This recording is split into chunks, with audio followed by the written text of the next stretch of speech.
sus hombres, Jehová me guarde de hacer tal cosa contra mi Señor, porque le sugirieron, mátalo. Dios lo puso en tus manos. Aprovecha, cóbratelas, haz justicia por tu propia mano. Y él dijo, que Jehová me guarde de hacer tal cosa contra mi Señor, el ungido de Jehová. Yo quiero que ustedes mediten en esta pregunta que les voy a hacer. Ustedes pueden encontrar un solo versículo en la Biblia, en el Nuevo Testamento, en los Evangelios y en Hechos de los Apóstoles. Ustedes pueden encontrar, me podrían dar un versículo nada más, donde Jesús o Pablo o los discípulos, cuando estaban hablando con los sumos sacerdotes, dijeron alguna palabra desobligante a los sumos sacerdotes, a los ungidos. ¿Alguna vez Jesús trató a un sumo sacerdote o a un sacerdote, lo trató de hipócrita? ¿Alguna vez ustedes encuentran un versículo? ¿Cuál vez?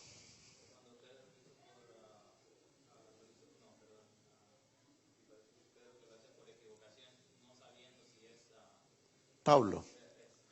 Sí, él le contestó un poco desobligadamente y alguien le dijo, así le hablas al sumo sacerdote. Ah, perdón, no sabía que era el sumo sacerdote. ¿Notan ustedes?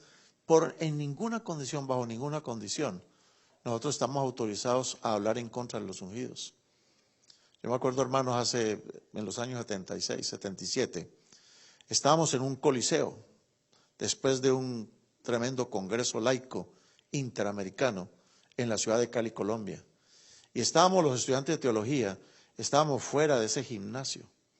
Y de pronto se nos acercó uno de los dirigentes de la Unión. Y este pastor, de paso fue el que me bautizó, él nos pregunta a todos los estudiantes de teología allí, ¿ustedes están de parte de la disidencia o están de parte de la organización? ¿Se imagina la pregunta? Así nomás. ¿Ustedes están con la disidencia o están con la organización? Y hermanos, yo esa vez dije algo que yo tengo que decir como Jesús le dijo a Pedro, eso no me lo reveló sino Dios, porque ni carne ni sangre puede haber dado la respuesta que yo di. ¿Saben qué le contesté yo a él? Mira, hermano, le dije, pastor, nosotros estamos parte del Señor y nosotros respaldamos su iglesia que está aquí en la tierra, respaldamos la organización y nosotros creemos que esta organización es de Dios. Y déjeme decirle algo más. Cuando Cristo estuvo aquí en la tierra, Él pudo haber logrado con sus sermones una de tres cosas, por lo menos una de las tres. Con sus temas Jesús pudo haber logrado que el pueblo apedreara a los ancianos, a los sacerdotes, ¿sí o no? Jesús pudo haber, con sus sermones, haber conducido al pueblo a una revuelta, una revolución contra los sacerdotes, ¿o no? Jesús pudo haber logrado eso. Segundo, Jesús pudo haber logrado que con sus discursos la gente se arrepintiera y se volviera a Dios. Y como tercera medida, Jesucristo pudo con sus discursos simplemente conseguir seguidores, hacer pura política y sin importarle cómo estaban haciendo los unos o los otros. Y yo le pregunto al pastor, ¿cuál de las tres cosas cree usted que logró Jesús con sus mensajes? Y él me dice, pues, que la gente se volviera a Dios. Pues eso es lo que nosotros tenemos que hacer. Nosotros no estamos de parte, sino de quién, de Jesús. Y debemos actuar como Jesús. Jesús nunca, jamás utilizó una palabra descomedida contra un ungido de Dios. Eso sí, con los escribas y con los fariseos Jesús fue ¿qué? Duro, ¿o no? Pero los escribas y fariseos no eran los ungidos. No eran de los ungidos. ¿Cuántas veces nosotros, hermanos, a veces sin darnos cuenta, comenzamos a referirnos acerca de los pastores, de los ancianos, en nuestras conversaciones, en las mesas, en nuestras casas, o en las calles, o en el trabajo, comenzamos a hablar de los ungidos, bueno, de los pastores, o de los ungidos de una manera descomedida. Y comenzamos a decir cosas terribles. Es que el pastor, es que el anciano, por aquí y por allá. ¿Cómo nos toca aprender de nosotros? ¿Cómo nos toca aprender a nosotros del mismo Señor Jesús? Que incluso cuando hasta el mismo demonio luchaba contra él por el cuerpo de Moisés, dice la Escritura que Jesús no se atrevió a proferir maldición contra el demonio, sino que, ¿qué dijo? ¿Qué fue lo que dijo? Que Jehová te reprenda. Que Jehová te reprenda, yo no lo voy a hacer. Pues bien, hermanos, ¿qué significa ser guarda de mi hermano? Sigamos avanzando. ¿Qué significa ser guarda de mi hermano? Ser guarda de mi hermano es que yo no debo extender mi mano contra los ungidos, porque son ungidos de Jehová. Vamos al siguiente texto. Dice el libro La Iglesia Remanente en la página 24 lo siguiente. Cuando se levantan hombres que pretenden tener un mensaje de Dios, pero en lugar de luchar contra los principados y potestades, contra los gobernadores de las tinieblas de este mundo, se constituyen en un escuadrón traidor que vuelve sus armas de combate contra la iglesia militante, temedlos. ¿Qué es lo que está diciendo la sierva del Señor? ¿Qué es lo que está diciendo? Si nosotros tenemos que ser firmes y atacar, ¿es a quién? Si debemos luchar contra alguien, ¿contra quién tienen que ser? ¿Contra quién tenemos que luchar?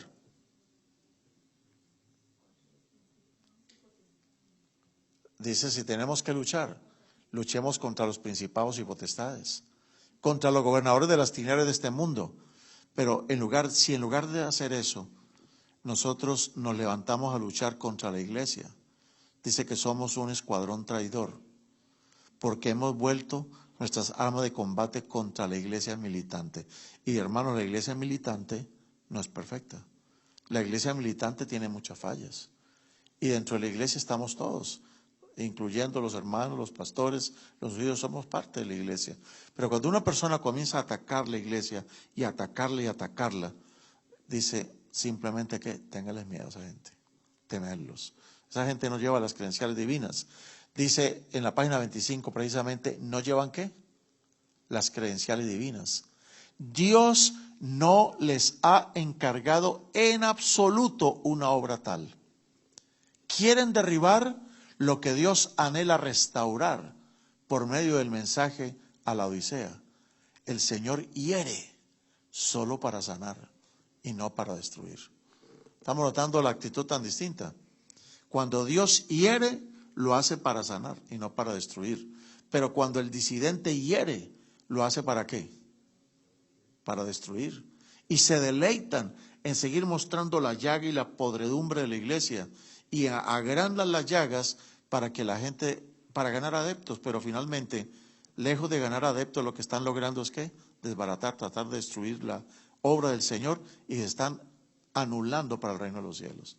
Vamos a seguir avanzando en lo que dice en la página 25 del libro La Iglesia Remanente.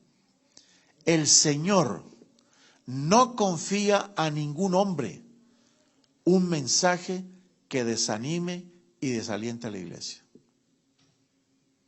En estos días escuchaba yo por la radio, prendí la radio por curiosidad. Usted sabe que la curiosidad mató al gato, ¿no? Dice por ahí un dicho. Por curiosidad perdí una radio y estaba predicando alguien allí. Y ese alguien comenzó a decir cosas como estas. ¿Saben qué? Me enteré que en una conferencia de por aquí cerca, un pastor se levantó un sábado en el púlpito y dijo, hemos recibido instrucciones de parte de la conferencia que a partir de hoy no más espíritu profecía, no más hermanas White. Óigame, la gente que está escuchando eso, ¿qué impresión se lleva en ese momento?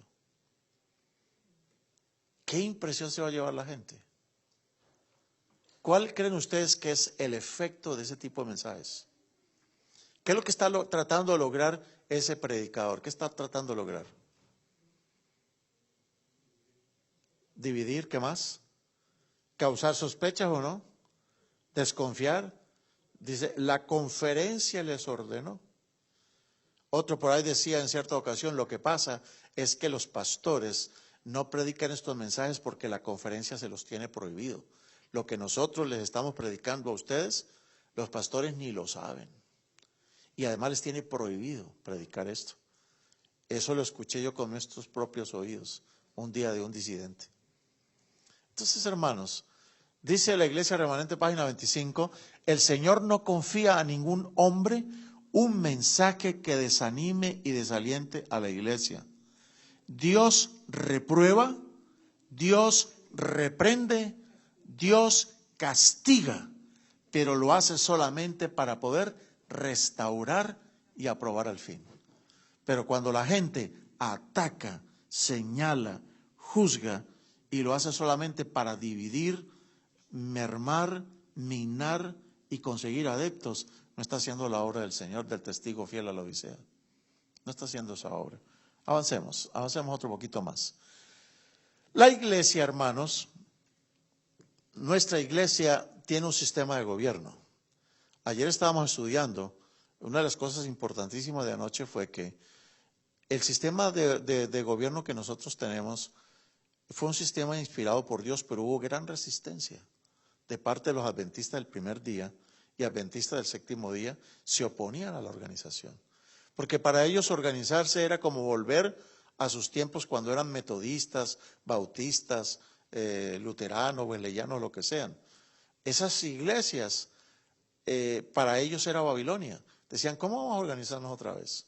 Pero ayer estudiamos una cita tremenda, donde miramos las 5 razones por las cuales nuestra iglesia se organiza. Hasta el año de 1860, la iglesia se organiza, hermanos. 16 años después, si no me falla la memoria. ¿Y cuál es el sistema de gobierno que nosotros tenemos? Hay varios sistemas de gobierno eclesiástico. Uno de los sistemas se llama el sistema congregacionalista. ¿En qué consiste el sistema congregacionalista? Cada pirámide representa una iglesia. Cada iglesia es ¿qué? Independiente, unas más grandes que otras, pero cada quien tiene su propio sistema, ellos se gobiernan solitos.